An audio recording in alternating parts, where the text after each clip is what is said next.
Hot Shots Golf has been a fun and cute little golfing game on PlayStation platforms for a long time. And joining the likes of Freedom Wars, Patapon, and LEGO Horizon, it has now left PlayStation exclusivity and released on PC as well as Nintendo's hybrid console. So now that the game's been released and we got a nice little frame rate unlocking patch last Friday, let's dive into the world of cute anime-inspired golfing. Here is my review of Everybody's Golf Hot Shots for the Nintendo Switch and backwards compatible with Nintendo Switch 2. In terms of story, there isn't a huge overarching plot here. There are loads of characters in the roster, each with their own little story arcs about themselves. But it all boils down to them playing games of golf against one another. There are some neat little bits, like the shadow golfers that appear in Isle's campaign, but the main point of this game is to play golf. So let's go on to gameplay. This is a 3D golf game with light customization elements. As you play, you'll be going through 9 or 18 holes of golf, aiming to get a higher score than your opponent. To start things off, this is the newest entry in the Everybody's Golf franchise and has a roster of 25 different playable characters, the largest in the series to date. When you dive into the main menu, with game mode you have single player and multiplayer. In solo play, you can do challenge mode for increasingly difficult courses and is the main way of unlocking characters in the playable roster. Then you have World Tour, the game's version of story mode. Each character has several story chapters to trek through, showing you bits into their personal golf journey, along with increasingly difficult matches against the other characters. There's also other stuff in solo play like stroke play, training, and more wacky custom golf rule sets, and a lot of these single player game modes are also available if you want to go online in the game's multiplayer. But unfortunately, this game is not cross-platform, so you can only play with other Switch players.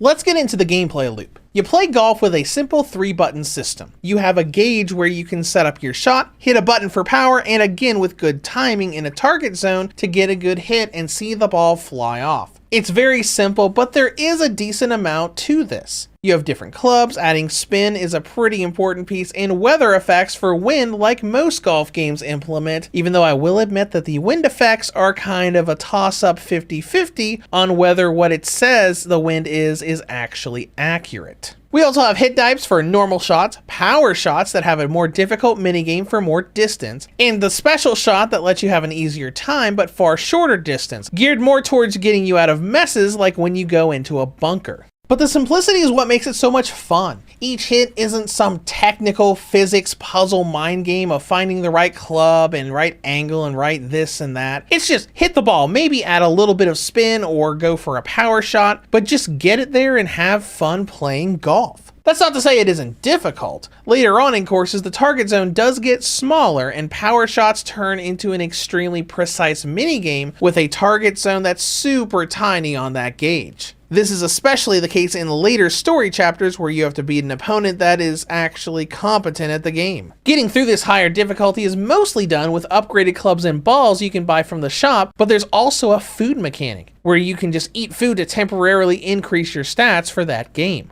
You then repeat this for all holes of the course and see your score. There is an XP progression system here as well, each completed game getting you loyalty points with your chosen playable character and a caddy you bring with you. They level up and give you new things. Sometimes you get food, but many of the mechanics like special shots and the ability to use tier 2 and 3 clubs are tied to those loyalty levels. Whenever you unlock a new character, they have to be trained from level 1, meaning you need to spend time with them to re-earn those higher clubs and mechanics. That brings us to the fact that the overall gameplay loop can be a bit of a grind. You only have a few characters unlocked from the get-go, and your goal in single player is to unlock everyone else. Some characters pop up in story mode and World Tour just from main progress, but many of them are tied to loyalty levels of specific other characters, and especially playing challenge mode. What I like to call character unlocker mode. With each win in challenge mode, you fill a versus meter, and when it's full, you get to challenge a new character to unlock them. Once unlocked in World Tour, you simply finish their first story chapter and they become available in all game modes. Once I realized that this was the gameplay loop, I pretty much exclusively played in challenge mode just to get more of that roster filled up. Plus, you can toggle difficulty in challenge mode from hard, normal, and easy. So if you really want to, you can have a nice little casual speed run to get that next character.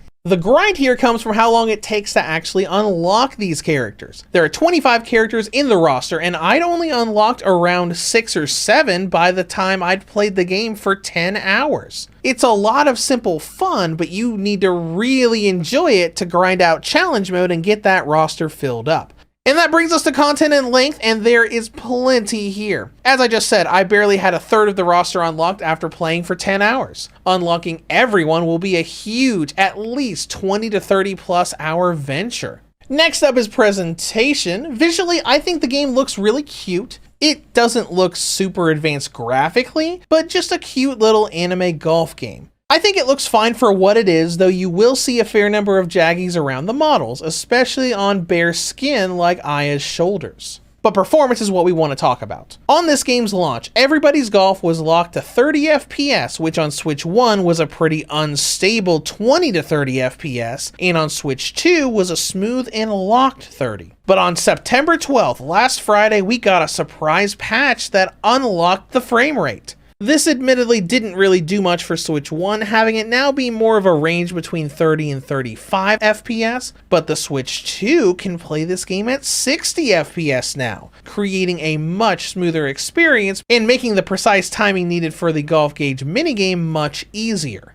But it isn't a perfect 60. Some ball animations, as it is arcing over the field, will still have noticeable drops under 60, as well as the warm-up animations specifically for CPU opponents. Now, this is a bit of an oddity, as they are the warm-up animations before a character takes their shot. But these drops have never happened to me for my own character. Even when me and the CPU use the same character, their version of the character had the stutters while mine did not. And I say CPU opponents because out of the few online matches I've done in this game, not once have I seen those stutters during the other players' animations. It seems to only happen to the CPU. Now, I still think this is really good. It is unfortunate that Switch 1 owners still have an unstable frame rate, but the around 60 FPS on Switch 2 creates a really nice feeling. That brings us to battery life. On the original and light models, Everybody's Golf gets a battery range of 3 to 4 hours. The V2 and OLED models get 5.5 to 7 hours, and the Nintendo Switch 2 gets 3 hours and 30 minutes. In conclusion, Hot Shots Golf has finally broken free of PlayStation exclusivity and arrived on a new handheld with the Switch, offering a robust cast of characters to unlock and great golfing mechanics. Now, the downside, the weather isn't always super accurate. Unlocking everyone is a bit of a grind, and even with the patch,